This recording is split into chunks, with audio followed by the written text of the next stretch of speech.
हाँ जी भी, आप ये बताइए कि जो नवरात्रि का पर्व चल रहा है, क्या माता की पूजा करना शास्त्र सम्मत है? बिल्कुल भी नहीं। जो आज हिंदू समाज नवरात्रि मनाता है या व्रत करता है वो हमारे शास्त्रों के विरुद्ध है।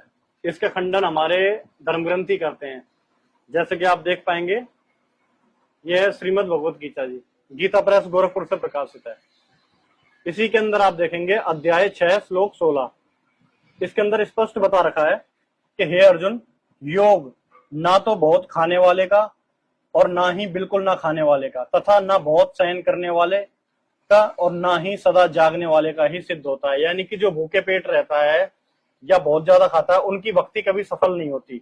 इसी को शास्त्र विरुद्ध साधना भी कहा गया है, जिसका गीता जी बताती है कि अगर कोई शास्त्र विरुद्ध साधना करेगा तो उसको कोई लाभ नहीं होता। जैसे कि आप देख सकते हैं इसी में अध्याय 16 श्लोक 23 कि अर्जुन, जो पुरुष शास्त्र विधि को त्याग कर अपनी इच्छा से मनमाना आचरण करता है वह ना तो सिद्धि को प्राप्त होता और ना ही परम गति को और ना सुख को।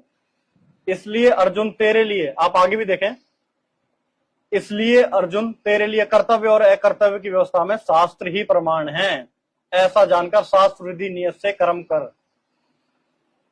तो इसमें स्पष्ट बताया कि गीता जी ने व्रत करने के लिए मना किया है, फिर भी हम व्रत करते हैं। दूसरा, व्रत जो है वो शास्त्र विरुद्ध साधना है। अगर हम करते हैं तो हमें उससे कोई लाभ नहीं होता बल्कि हानि होती है। आइए आपको दिखाते हैं घट रामायण से कि अगर आप व्रत करते हैं तो आपको क्या क्या हानि होती है। रामायण पढ़ रहा था भाई। अच्छा संत अच्छा। रामपाल जी महाराज ने सारे शास्त्र खोल दिए ना हमारे गुरु जी ने। हाँ। देख उसमें क्या बताया है। नवमी व्रत अष्टमी की नाता से जन्म मुझको लीना लो। आपने देखा कि अगर आप नौवीं का व्रत करते हैं तो आपको मूसे का जन्म मिलता है, यानी कि आप चूहा बनते हैं। उसी प्रकार दुर्गा जी ने अपनी भक्ति के लिए भी मना किया हुआ है। जैसे कि आप देखेंगे, यह है श्रीमद् देवी भागवत पुराण संक्षिप्त, गीता प्रेस गोरखपुर से प्रकाशित है।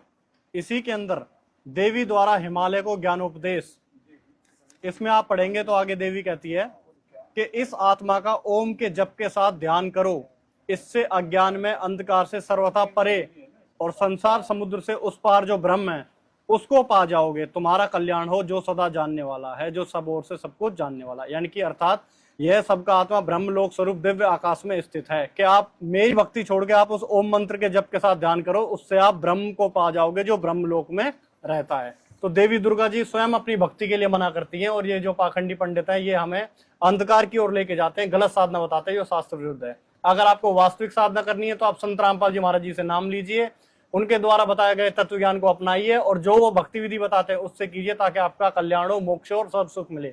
सत्साय।